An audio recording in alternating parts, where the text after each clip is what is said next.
Hey guys, welcome back to my channel. So I got some really good feedback on my last video that I did talking about how God led me directly to my husband, how I went from single to married in just 4 months. I thought it would be a great idea to talk to you guys a little bit about how I prepared during my season of waiting and how I feel like this could be very beneficial really for any woman of God who is waiting for the Lord to send them their husband. I think that there's some key things that we could be doing while we're spending our time in the midst of that season that can kind of occupy us in a godly way so that we're not just totally fixed and focused on like, when is he coming, Lord? You know, when are you sending him, Lord?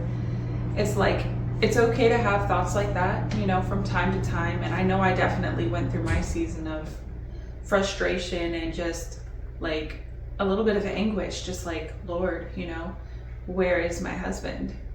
So I'm just gonna go over 4 different things with you guys.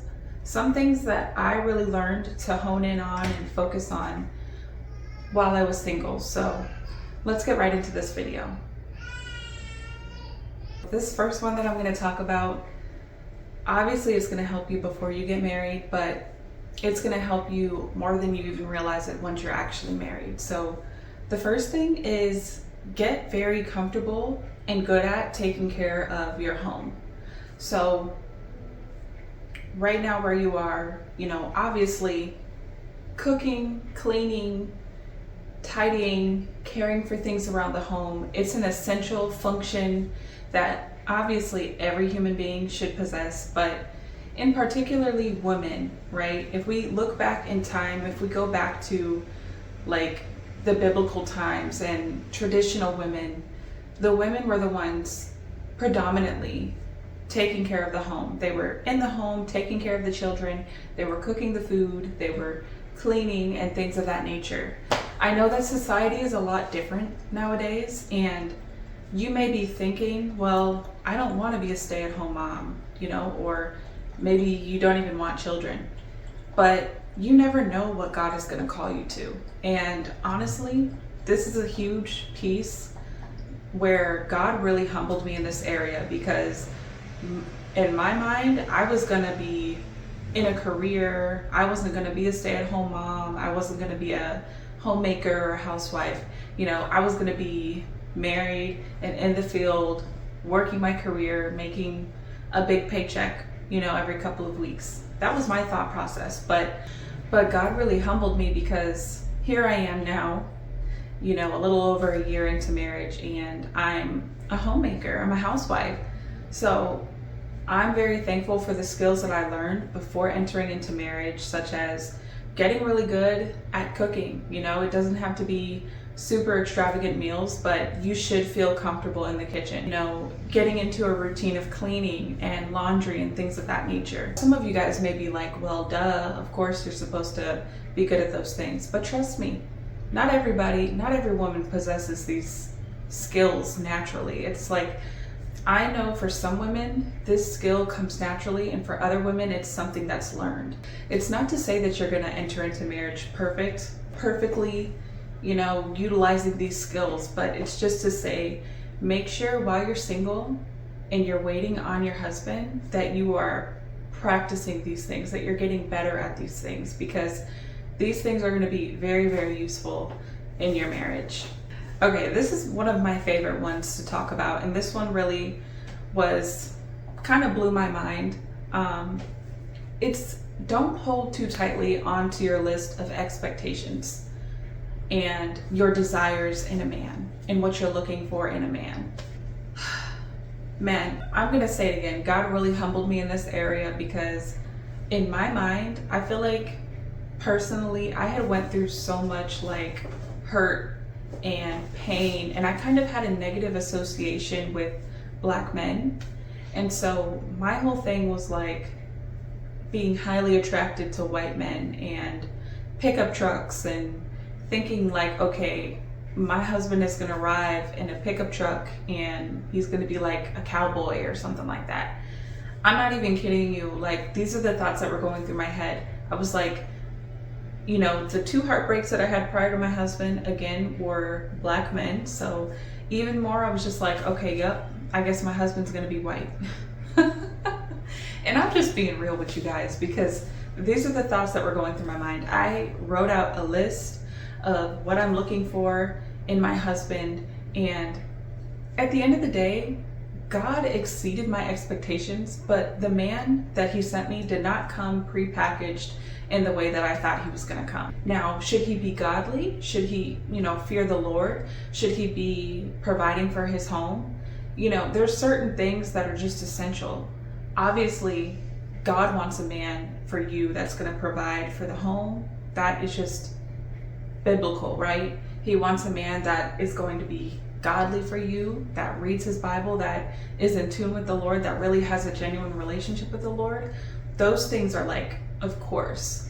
But all the extra things, all the accessories and things like that, God, when he does send your husband, just know that your husband is more than likely not going to check all those boxes. And that's okay, because God knows exactly what you need. My third word of encouragement, word of advice is going to be, get to a place with the Lord, because you're going to need the Lord's help with this one.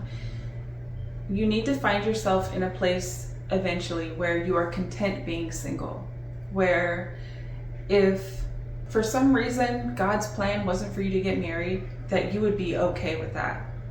And I know this is definitely easier said than done, trust and believe me, but I feel like it was in this place where I was just like, you know what, Lord? I just kind of threw my hands up and was like, if you have a man for me, that's amazing, and I'll be so happy and blessed by that. But if for whatever reason I don't get to live to see that day, or that day is not in your plans for me, then I'm okay with that as well. I just want to serve you. I just want to know you more. I just want to love you, Lord, and I just want to do what it is that you've called me to do here on this earth.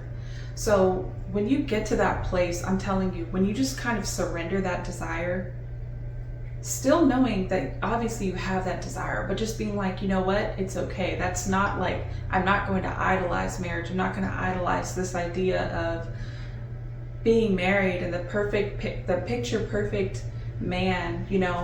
I feel like God is really going to honor that, and he's going to bless that, because I saw him do it for me. So I believe that this is a key thing to really focus in on while you're in your season of waiting. Last but not least, this is probably the most important one out of everything that I just mentioned. Enjoy your time of deep fellowship with the Lord, because once you get married, things are going to be a lot different. And this is something that I learned, and it kind of hit me like a semi-truck, because when I was single, I just remember it was just me, especially when I moved out of my mom's house. It was just me, my cats, and the Lord, most importantly. But I had so much time in between working to just literally sit on my couch, turn on worship music, open my Bible, and just tune everything out and just pour out to the Lord. I had so much time to do this, to just be sitting and meditating on the Word of God and not thinking about like the interactions around me, because I didn't have anybody living with me. So I'm telling you, once you get married and you are living with, your significant other, time with the Lord is going to look a little bit different, and probably a lot different, let's be honest. Throw a child in the mix and it's going to look even more different. So cherish this time that you have with the Lord right now. Enjoy this time with him. Go deeper with the Lord. Spend time just wanting to learn the deeper things of God. And trust me, you are going to look back and, a part of you will kind of miss it. Not kind of. You're going to miss it, right? Life is going to be a lot different. Your husband comes into the picture. You're going to find a way to navigate through that and find a way to fellowship and kind of weave your relationship into your relationship with the Lord. It's going to be like two relationships, intertwined. And so you'll have to find a way to navigate through that change. And it's definitely tough. That's one thing that I learned. Like when I got married, things changed so rapidly, so quickly. If that's my last word of advice that I could give you guys while you're waiting, is to really enjoy that deep time with the Lord. Enjoy being single. Enjoy it just being you and the Lord. Because I'm telling you, when that time comes and God sends your husband and he's like, okay, here's your husband, you know, it's going to be beautiful and lovely and godly, but it's going to be different. Well, I pray that this video blessed you guys.